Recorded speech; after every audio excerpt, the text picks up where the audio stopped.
Jelly. Kalian pernah tidak memasak jelly atau puding?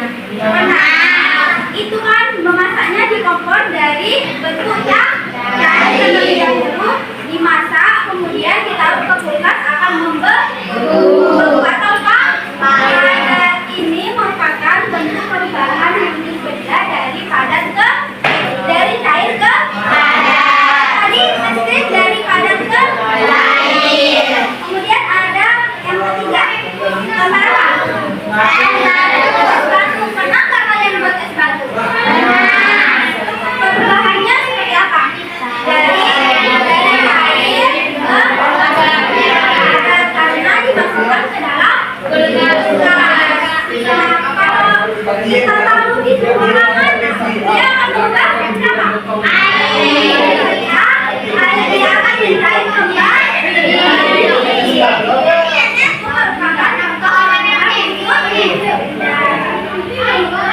Jadi, apakah perubahan benda itu ada yang tahu?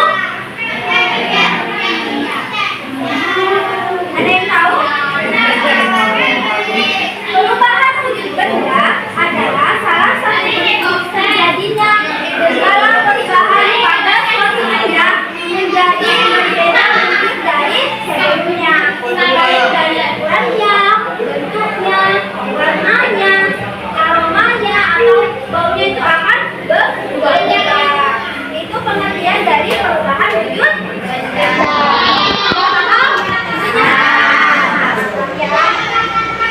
Kemudian selain pengertiannya ada sifat-sifatnya. Sifat-sifat wujud benda ada yang tahu? Benda itu ada berapa sih? Sifat wujud benda ada benda. Pertama ada benda padat. Gimana benda? Nah, yang ketiga ini memiliki sifat. Apa saja sifatnya? Yang pertama ada benda padat.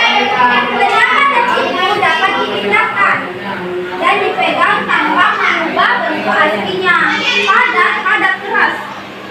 Dapat diubah dengan perlakuan seperti diberi tekanan, digunting, dilipat, disobek, dan sebagainya. Dan dia memiliki volume yang tetap dan bentuknya juga tetap. Nah, yang kedua ada benda cair. Benda cair sifatnya itu dapat berubah mengikuti wadahnya. Seperti ini, seperti air. Dia akan mengikuti wadahnya bentuknya.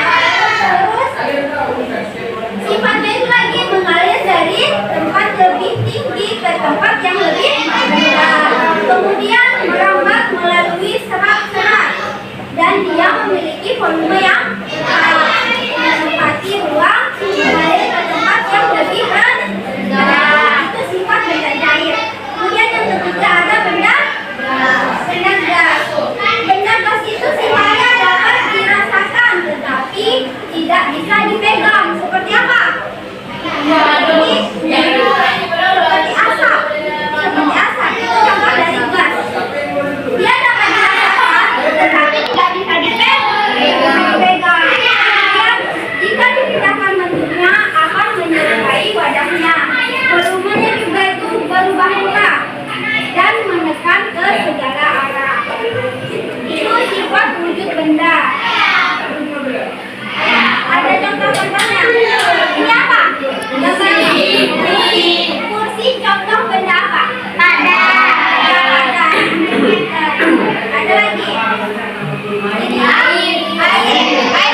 Maju ke